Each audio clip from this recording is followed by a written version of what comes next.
दिल्ली के जहांगीरपुर इलाके में शनिवार शाम ऐसा क्या हुआ कि हनुमान जयंती की शोभा यात्रा के दौरान पत्थरबाजी हो गई, उपद्रव हुआ, सांप्रदायिक तनाव हो गया। दोनों पक्ष अपने अपने दावे कर रहे हैं। मेरे साथ आबिद है जिनकी ये दुकान है। इस दुकान में ये फर्नीचर की दुकान में काम करते हैं और ठीक इसी जगह जिस जगह पर हम खड़े हैं ठीक इसी जगह शनिवार शाम उपद्रव हो रहा था, पत्थरबाजी हो रही थी और दोनों समुदाय आमने सामने थे। इसी जगह से होकर शोभा यात्रा गुजर रही थी जिस दौरान ये सारा विवाद हुआ। तो इनसे समझते हैं कि इन्होंने अपनी आंखों से क्या देखा। आबिद, आप मुझे बता रहे थे कि आप यहीं काम कर रहे थे जहां पर आप खड़े थे, और फिर जरा विस्तार से बताइए कि हुआ क्या, देखा क्या आपने। हम ये सामने काम कर रहे थे यहाँ पे, अपने ये फर्नीचर इसके बक्से में तैयार कर रहा था, माइका लगा रहा था मैं उस वक्त। तो 6:16-17 का ये वाकया है, 6:15 बजे के आसपास का। तो वो हनुमान जयंती की मतलब की रैली आ रही थी, तो उस रैली के दौरान अचानक क्या हमारे को सुनने में भगदड़ मच गई बहुत बुरी तरीके से। कोई लोग कह रहे हैं चिल्ला के मस्जिद में घुस गए, कोई मतलब कि भगदड़ मच गई अचानक इस तरीके से। तो हमारी कुछ समझ में नहीं आया कि हमें क्या करना है। तो हमने सबसे पहले अपना सामान उल्टा सीधा दुकान में फेंका।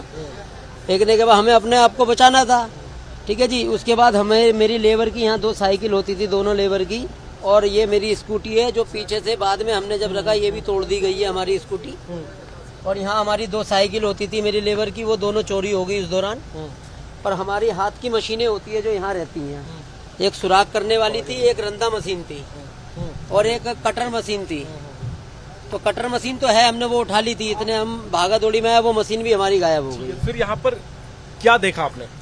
हमने ये देखा कि भगदड़ इतनी जबरदस्त हुई। फिर यहाँ से वही जो शोभा यात्रा वाले अचानक फिर उधर से भी मतलब कि कुछ हो हल्ला हुआ। फिर वो लोग इधर चौक की तरफ मतलब कि भागने लगे, फिर भाग के फिर उधर से पथराव हुआ, फिर इधर से पथराव हुआ। दोनों तरफ से काफी पत्थरबाजी हुई। शुरुआत कहाँ से हुई? भगदड़ जो हुई वो क्यों हुई? भगदड़ अब ये मैं कैसे कह सकता हूँ कि शुरुआत किसकी तरफ से हुई है। हमने तो भगदड़ और सुनने सुनाने में ही आई है बस, क्योंकि हम यही सुना कि मस्जिद में घुस गए, फिर वो हल्ला हो गया, फिर पत्थरबाजी हो गई। अब किस बख्श की तरफ से पहले पत्थरबाजी हुई है, कैसे कहाँ हुआ है, हमें तो अपने आप को बचाना था ना। और आप ये बताइए कि बताया गया है इलाके में दो यात्राएं इससे पहले भी निकल चुकी थी, कल में। तो वो भी आपके सामने से होकर? वो बिल्कुल शांतिपूर्वक निकली थी, कोई दिक्कत परेशानी नहीं थी। अच्छा, वो दिक्कत परेशानी नहीं थी कहीं से कहीं तक भी। हाँ। बस ये जो तीसरी यात्रा जो निकली थी इसमें प्रॉब्लम हो गई। क्या प्रॉब्लम थी? यही पूछ रहा हूँ कि तीसरी वाली यात्रा में प्रॉब्लम क्या हुई, क्यों हुई?